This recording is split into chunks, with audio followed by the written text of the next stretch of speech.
Segunda carta de Pedro, capítulo 1. Nós vamos ler dos versos 1 a 11.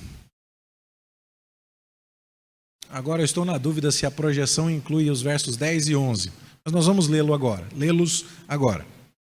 Simão Pedro, servo e apóstolo de Jesus Cristo, aos que conosco obtiveram fé igualmente preciosa na justiça do nosso Deus e Salvador Jesus Cristo.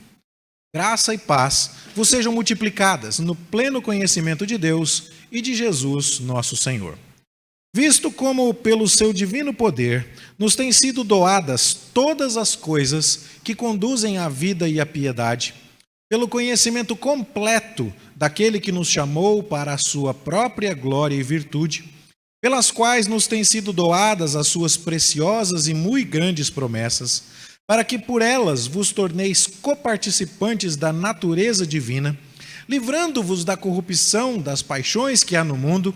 Por isso mesmo, vós, reunindo toda a vossa diligência, associai com a vossa fé a virtude, com a virtude o conhecimento, com o conhecimento o domínio próprio, com o domínio próprio a perseverança, com a perseverança a piedade, com a piedade a fraternidade, com a fraternidade o amor. Porque estas coisas existindo em vós e em vós aumentando, fazem com que não sejais nem inativos, nem infrutuosos no pleno conhecimento de nosso Senhor Jesus Cristo.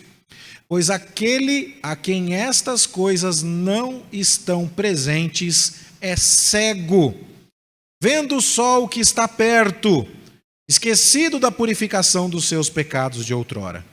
Por isso, irmãos, procurai com diligência cada vez maior confirmar a vossa vocação e eleição, porquanto procedendo assim não tropeçareis em tempo algum. Pois desta maneira é que vos será amplamente suprida a entrada no reino eterno de nosso Senhor e Salvador Jesus Cristo. Quero destacar com você a leitura do verso 9. Pois aquele a quem estas coisas não estão presentes é cego, vendo só o que está perto, esquecido da purificação dos seus pecados de outrora.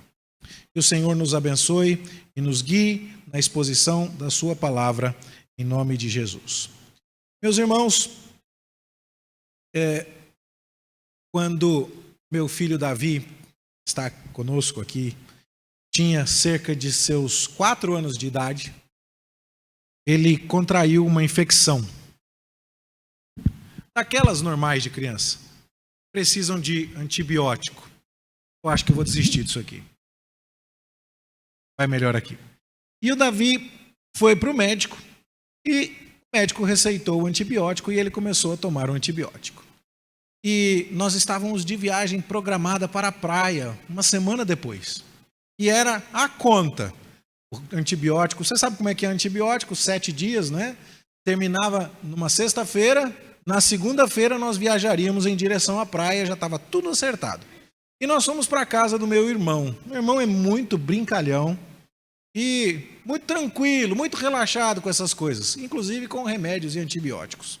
E aí chegamos e falamos, Davi, não pode ir na piscina na casa do tio Marquinhos. O Marquinhos tem uma casa bonita, com uma piscina linda, maravilhosa, mas não podia nadar.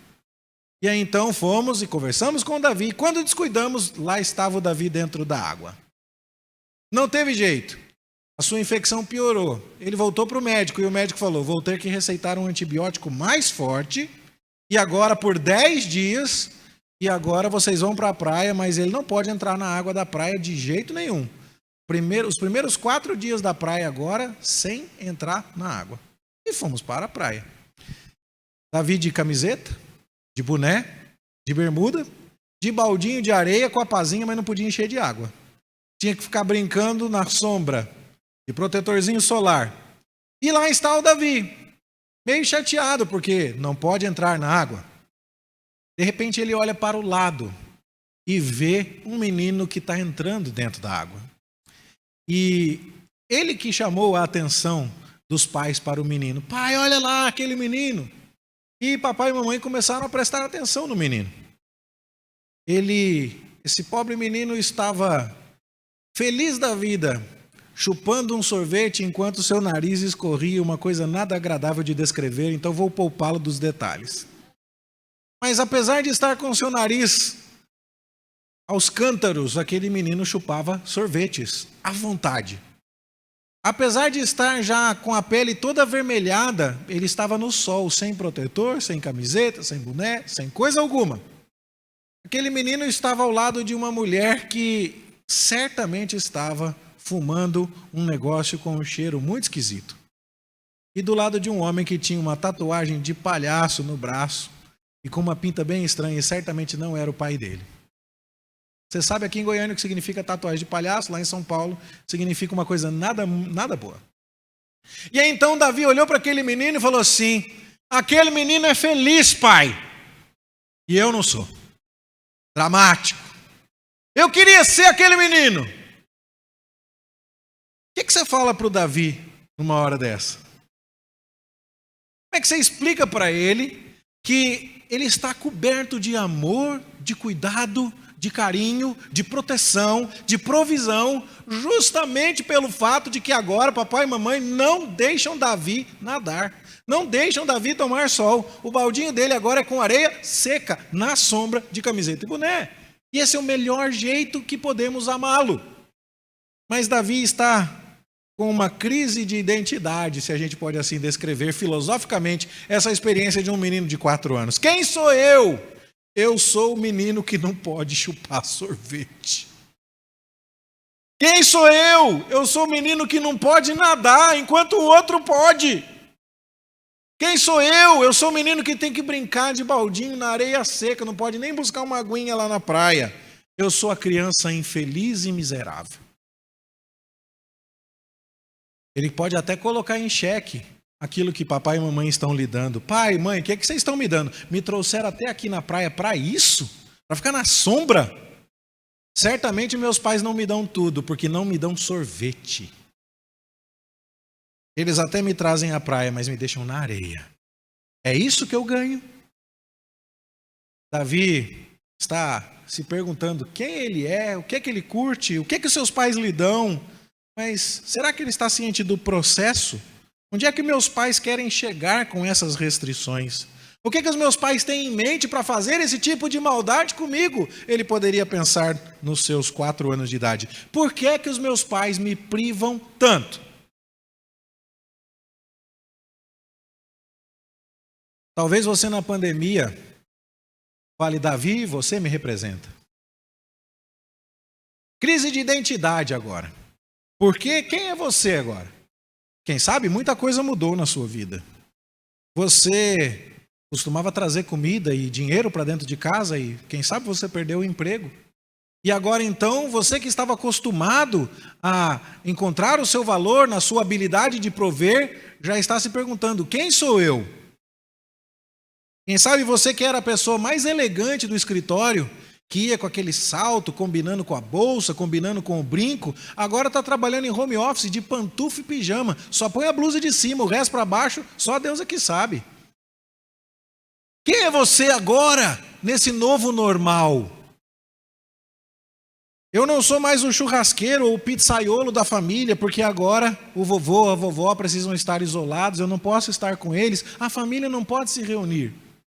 E agora nós começamos a nos perguntar, que papel sobrou para mim? Que lugar sobrou para mim? Qual é a minha identidade? Ou então nós ficamos olhando para Deus e dizendo, Deus, é isso mesmo que o Senhor vai me dar? Pandemia, coronavírus, isolamento, desemprego? O que é que eu tenho recebido de Deus nessa vida?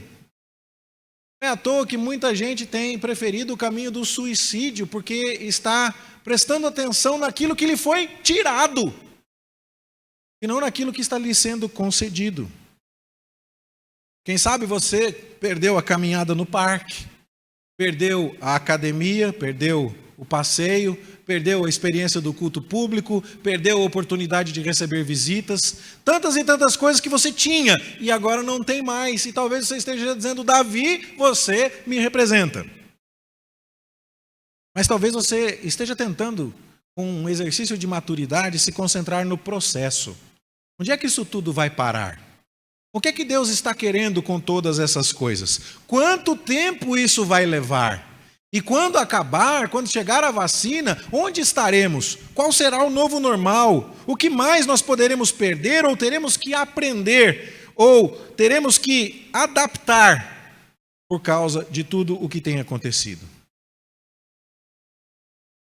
Quem sou eu? Identidade. O que Deus está me dando, ou meus pais estão me dando? Provisão. Onde isso vai levar? Processo.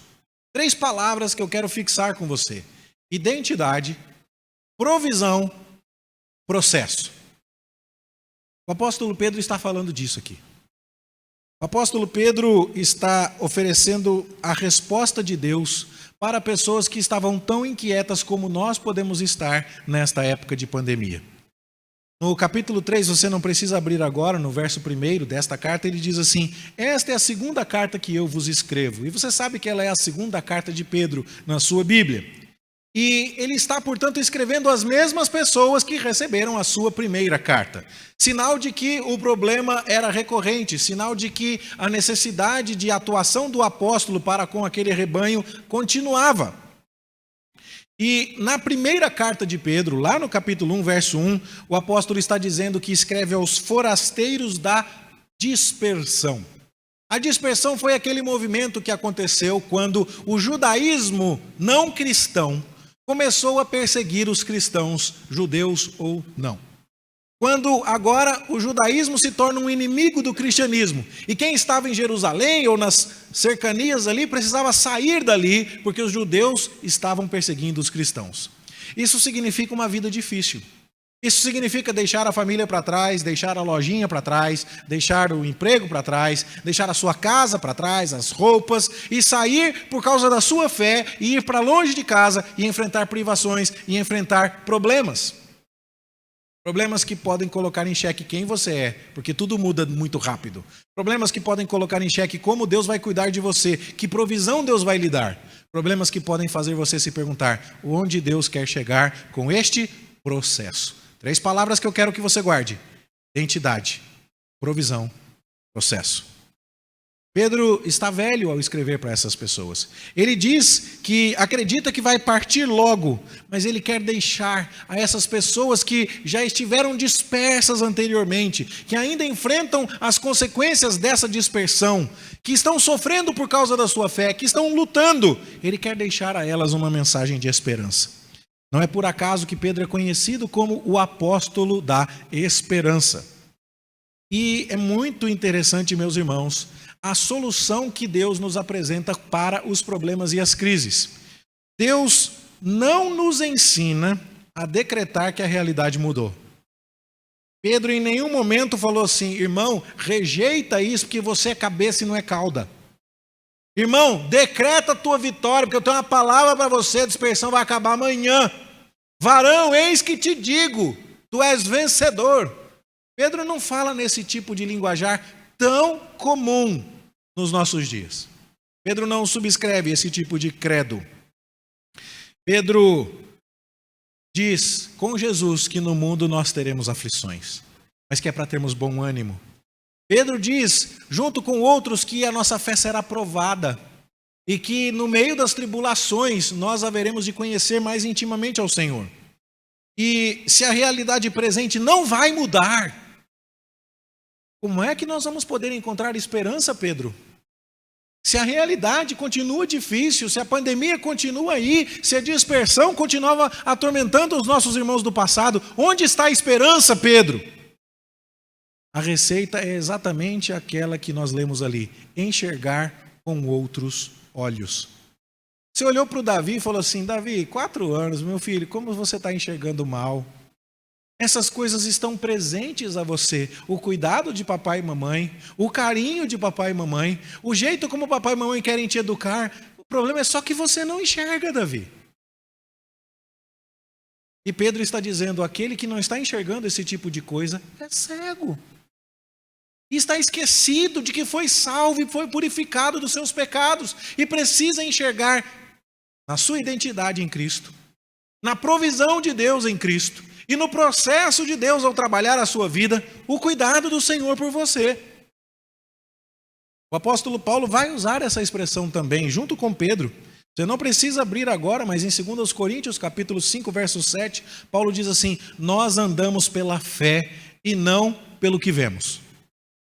Nós andamos pela fé e não pelo que vemos.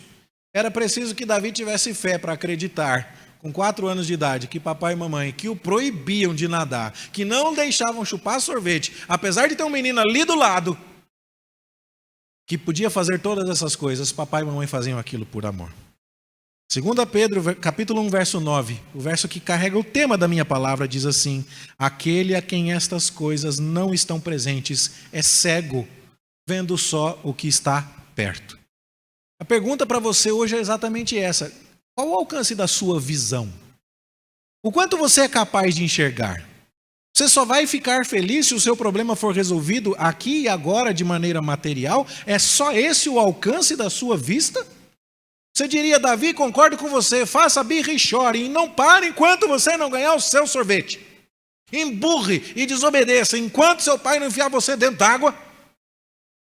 Ou você vai dizer assim: não, nós precisamos enxergar mais, não apenas aquilo que está perto. Precisamos entender a nossa identidade em Cristo, a provisão de Deus para nós e o processo de Deus para nós. Esse é o tipo de conselho que deveria ser dado ao Davi, aos irmãos nos dias de Pedro e a nós agora, na época da pandemia. Provavelmente o Davi não entenderia, talvez ele tivesse dificuldade, mas quem de nós pode porventura criticá-lo, não é? Quem de nós já se pegou enxergando apenas aquilo que está perto e lamentando quando na verdade está cercado do amor do Pai? Ah, essa coisa de ter paciência, como isso é difícil. Esperar. Você já percebeu como é complicado? A palavra calma, ela é a palavra que mais funciona ao contrário na língua portuguesa. Quando você chega para alguém e fala calma, a pessoa fala: calma por quê? Como funciona ao contrário essa palavra? Porque nós queremos ação, nós queremos alguma coisa. E é inclusive por isso que a Escritura nos diz que não é para andarmos ansiosos, mas é para apresentarmos diante de Deus as nossas orações, com súplicas e ações de graça. Então, ao invés de dizer calma, chama alguém e fala assim: vamos orar comigo, porque daí você canalizou aquela energia que estava aumentando a temperatura da pessoa para a oração e para o exercício da gratidão. Mas não é disso que eu quero falar. Às vezes a gente tenta aconselhar as pessoas que estão neste momento difícil, como aquele do Davi, dizendo assim: calma, no céu isso vai ser resolvido. Isso é verdade. Nós, inclusive, falamos um pouco sobre isso domingo passado.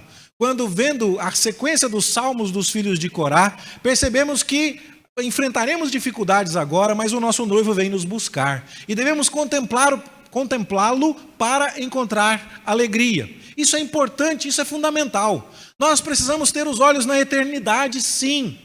Isso é importante, sim. A religião de muitos aí virou uma religião do aqui e agora, enquanto Cristo está nos convidando a esperar para o futuro a resolução de todos os problemas. Isso é importante, mas é parte apenas da resposta. Porque quando você só responde que a alegria virá no céu, você pode estar roubando também uma dimensão presente de consolo que Deus quer nos dar agora. Eu explico. Jesus falou em João 5,24, em verdade vos digo, quem ouve a minha palavra e crê naquele que me enviou, tem a vida eterna. Note que Jesus não falou assim: quem crê naquele que me enviou terá a vida eterna. A vida eterna já começou. Ele diz: a vida eterna é essa, que te conheçam a ti, o único Deus verdadeiro, e a Jesus Cristo teu Filho, a quem enviaste. Isso significa que a vida eterna começa agora, não no gozo de todos os seus benefícios, mas ela já está valendo para nós. Quando nós entendemos que as nossas dores serão dissipadas no novo céu, na nova terra, nós já devemos experimentar aqui e agora consolo e alívio. E existe, portanto, uma dimensão em que nós dizemos aos outros: calma, que isso vai passar, Jesus está voltando, mas existe também uma dimensão em que nós precisamos dizer: você pode se consolar com isso aqui e agora. A nossa resposta não é uma resposta apenas para o futuro. O Evangelho não é um produto para a viagem. Ele também serve para o seu consumo aqui e agora, para o seu deleite, para o seu consolo aqui e agora. E o texto de Pedro, então, vai dizer, no capítulo 1, verso 3, esse texto que lemos: Pelo divino poder nos têm sido doadas todas as coisas que conduzem à vida e à piedade. Note que não é aquilo que conduz à vida eterna. Essa palavra não foi usada. Pedro está dizendo, Deus nos deu tudo aquilo que conduz à vida. Ou seja, você não foi chamado para uma vida miserável. Não quer dizer que você não vai ter problemas, mas quer dizer que apesar dos problemas, apesar das lutas, você terá uma vida abundante. Eu vim para que todos tenham vida, e vida em abundância. A palavra do Evangelho é essa. E voltando ao exemplo do meu pobre menino aqui, que vai ficar famoso entre vocês por causa dessa história, eu imagino. Mas a gente pode dizer para ele, Davi, você não precisa esperar sarar para ficar feliz, Davi. Você pode ficar feliz agora, Davi.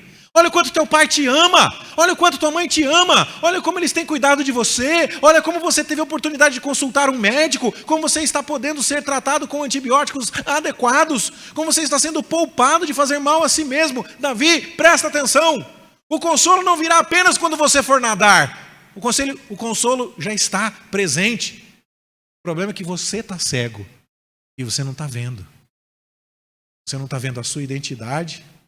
Você não está vendo a provisão de Deus. Você não está vendo o processo de Deus na sua vida. Aquele, 2 Pedro, capítulo 1, verso 9, aquele a quem estas coisas não estão presentes é cego, vendo só o que está perto. O que seriam estas coisas? Eu já estou repetindo a você um pouco para ver se você memoriza, junto comigo. Estas coisas têm a ver com a sua identidade. Quem é você? O verso 4 fala assim: nos têm sido doadas as suas preciosas e muito grandes promessas, para que por elas vos torneis coparticipantes da natureza divina. Você sabe o que é ser coparticipante da natureza divina? Significa que Deus resolveu compartilhar com você a eternidade que nele habita. Você tem agora a vida eterna. E esta promessa de Deus é tão séria que Deus deixa com você um penhor. Você já aconteceu de chegar, por exemplo, no posto de gasolina e mandou encher o tanque e depois descobriu que esqueceu o cartão e aí você fala, vou deixar meu relógio aqui para prometer que eu vou pagar, volto lá em casa para buscar o cartão e depois eu apareço. Aquele relógio era uma garantia, um penhor. Pois Deus está dizendo para nós que vai nos buscar e estaremos para sempre com Ele. E sabe o que Ele deixou em nós como penhor de que Ele volta para nos buscar? O seu Espírito, que já habita em nós e habitará em nós eternamente. E desta maneira somos coparticipantes da natureza divina. Somos outra pessoa. Nós já não somos quem éramos. Nós fomos purificados dos pecados de outrora. Estávamos perdidos caminhando para o inferno. E agora somos salvos caminhando para o céu. Isso está sendo visualizado por nós, está sendo enxergado por nós, ou nós estamos cegos? Isso não é um consolo tolo. Isso é uma verdade que muda a nossa identidade. Nós precisamos pensar na nossa identidade. Você é alguém em quem o Espírito de Deus habita. Você é um herdeiro das promessas. Você já deve ter lido isso. Se alguém está em Cristo, é nova criatura. Você mudou. Você não é mais quem você era.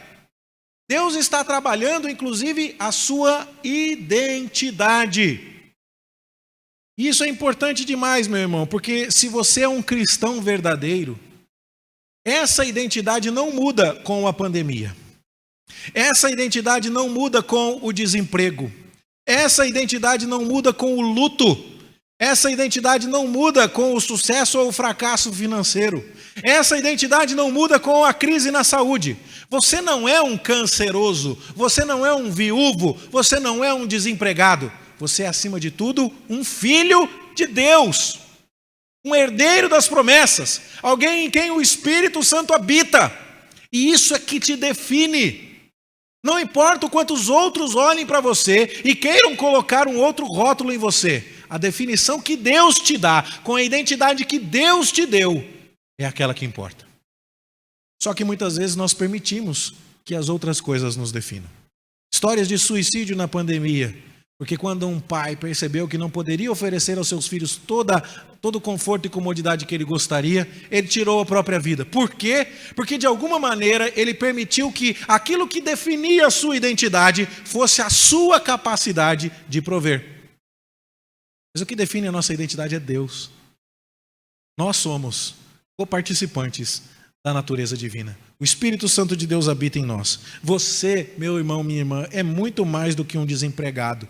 Você é muito mais do que um cônjuge abandonado, do que um cônjuge traído pelo adultério. Você é mais do que um empresário falido. Você é mais do que alguém que não conseguiu se aposentar. É mais do que alguém que perdeu a sua posição, ou alguém que não é mais respeitado, ou alguém que não é mais procurado. Você é um filho de Deus. O Davi não era um menino que não podia nadar. O nome dele significa amado. E é isso que ele sempre foi. E era isso que ele precisava enxergar, a sua identidade. Quem é você? Quem define você? Quem diz o que você é? Não são as circunstâncias. Não são os problemas. Não são os outros. E nem você mesmo. Quem define quem você é o próprio Deus. Tome cuidado para você não se tornar cego para estas coisas e se esquecer da purificação dos seus pecados de outrora. Não seja cego para a sua identidade, mas também não seja cego para a provisão divina. Veja, 2 Pedro capítulo 1, verso 3. Nos têm sido doadas todas as coisas que conduzem à vida e à piedade.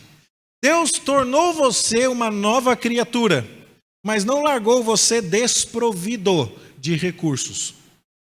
Quando Deus nos chama para sermos os seus filhos, Ele nos traz à comunidade. Ele nos deixou a sua palavra, Ele nos deixou o seu Espírito, Ele nos deixou pastores e mestres, Ele nos deixou irmãos na fé, Ele nos deixou a comunidade que nos socorre, que nos ampara, que nos ajuda com o alimento, que nos ajuda com a camaradagem, que nos ajuda com oração, que nos ajuda com tudo aquilo que podemos desfrutar e pelo qual eu sou muito grato à maneira como esta igreja já tem recebido a minha família. Ontem tomei um café da manhã gostoso com uma cesta que me foi levada. Louvado seja Deus por isso. Provisão divina para nós.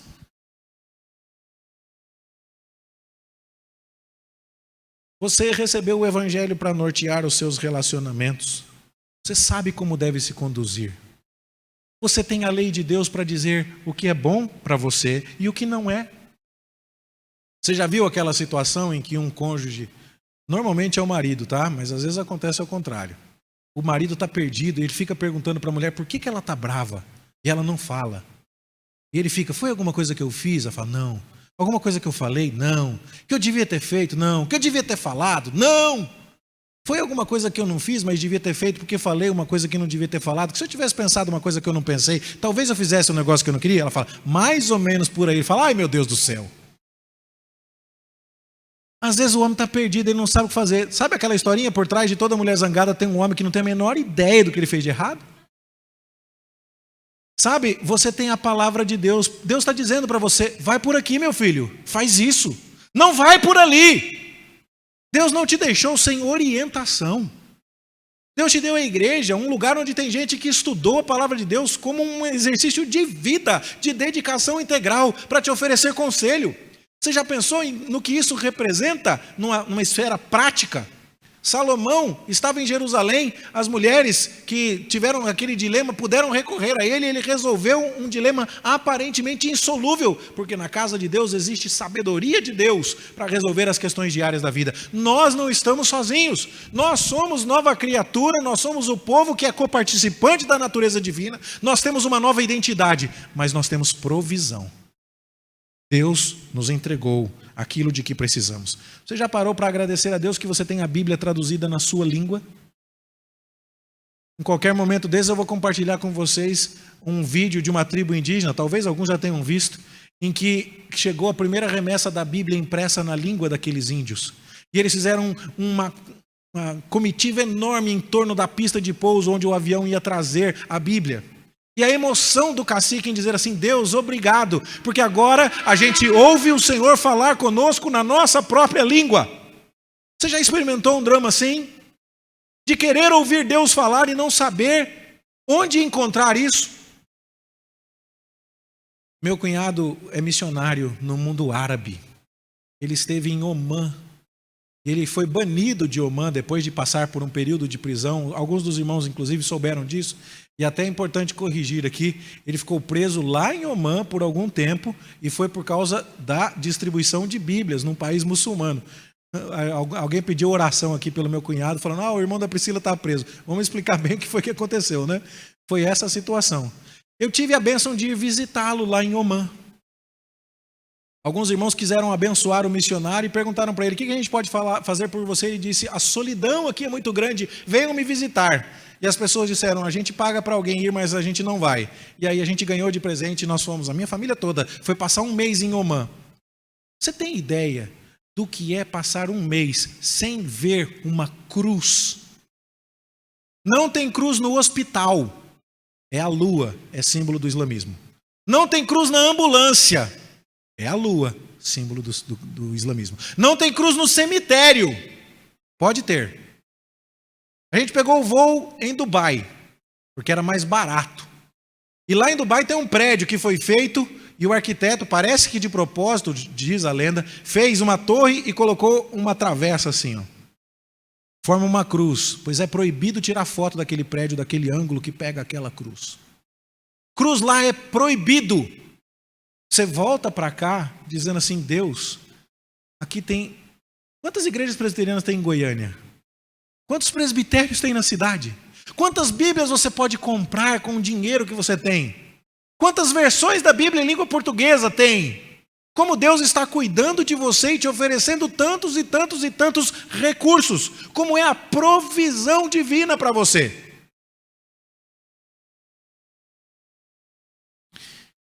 Você é alguém que tem uma nova identidade, coparticipante da natureza divina.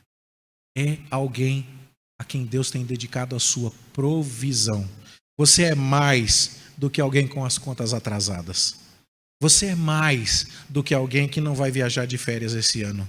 Você é mais do que alguém cujo carro está caindo aos pedaços ou com IPVA atrasado. Você é mais do que alguém com câncer.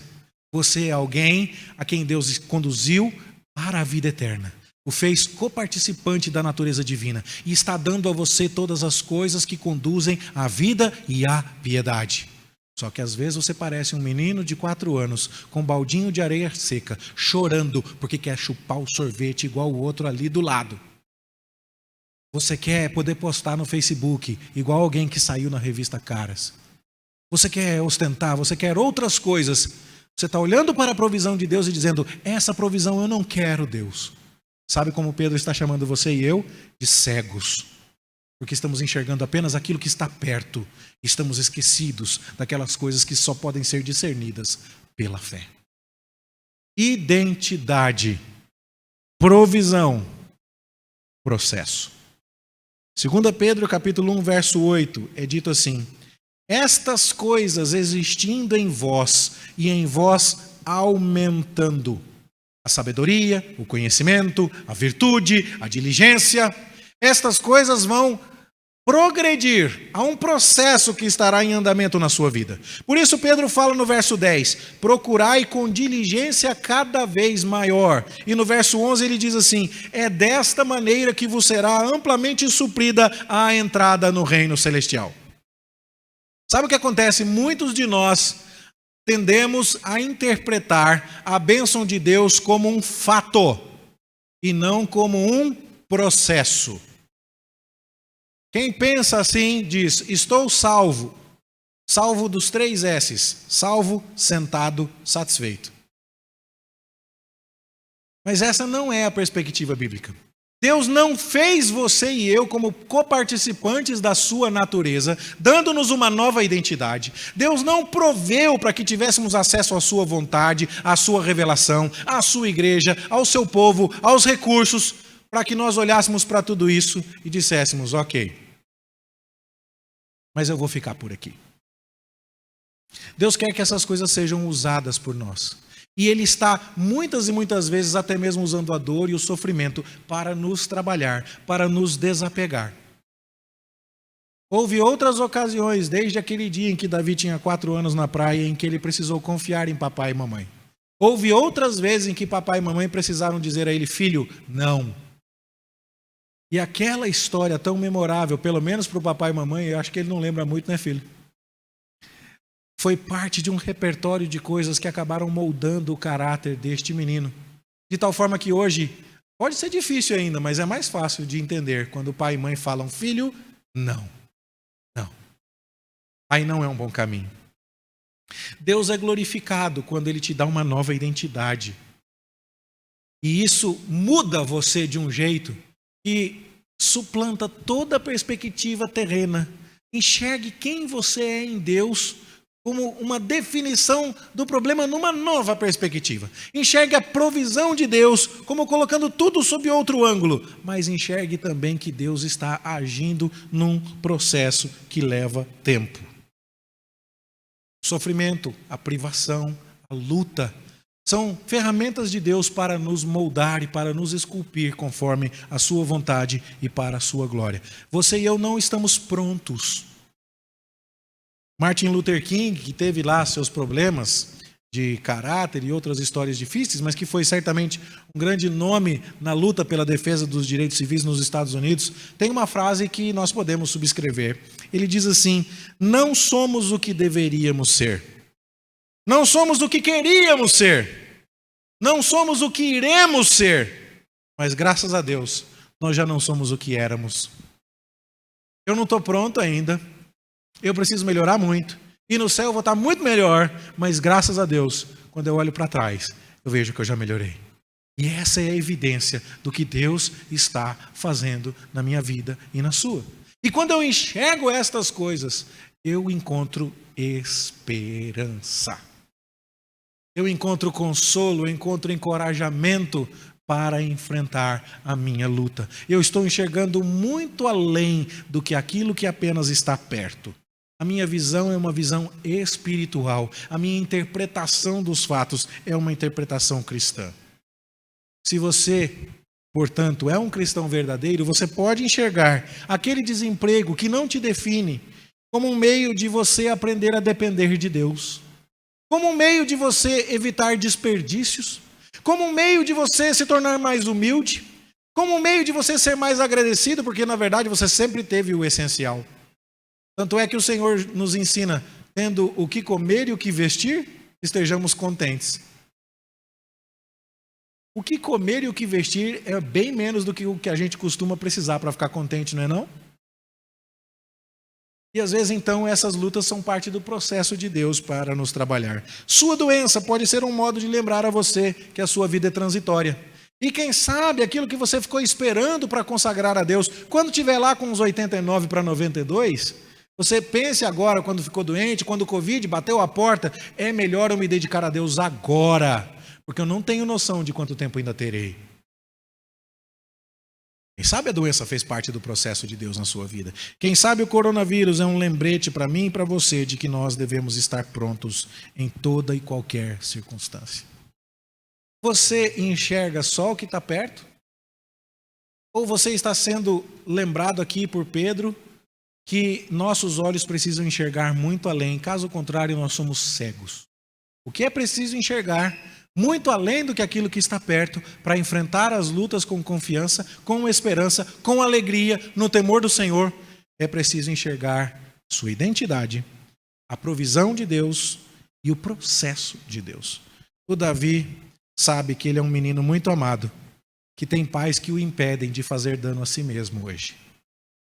Davi sabe que ele estava medicado, abrigado debaixo da árvore, na sombra, com protetor solar, cercado de familiares, recebendo tudo aquilo de que ele podia precisar. E o processo, Davi sabe que o alvo de seus pais era mais do que permiti-lo curtir a praia. Essa sua privação momentânea do sol, do sorvete, da água do mar, visava garantir a sua saúde, para que ele um dia pudesse estar tão grande e tão forte que pudesse soprar um trompete a plenos pulmões para louvar a Deus na Igreja Presbiteriana do Jardim América. Isso é importante demais, irmãos. Nós precisamos entender estas coisas. E eu e você?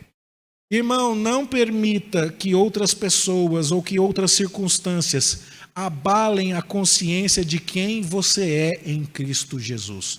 Você é mais do que um saldo bancário. Você é mais do que uma beleza estética. Você é mais do que um provedor. Você é coparticipante da natureza divina. Não se esqueça da provisão de Deus. O verso que nós lemos e inclusive cantamos aqui, nós lemos em Romanos: aquele que não poupou o seu próprio filho, antes por todos nós o entregou, não nos dará juntamente com ele todas as coisas? Ou você acha que Deus mandou Jesus para morrer por você, para salvar você, e depois você pede: Deus, eu estou precisando disso? Você fala: não, aí já é demais. Faz sentido um negócio desse? Depois de ter dado Jesus a você, o que Deus não te daria por mesquinhez? Existe essa resposta. Deus enviou o seu Filho ao mundo para me salvar e perdoar, e na cruz ele morreu pelos meus pecados. Foi o que nós cantamos.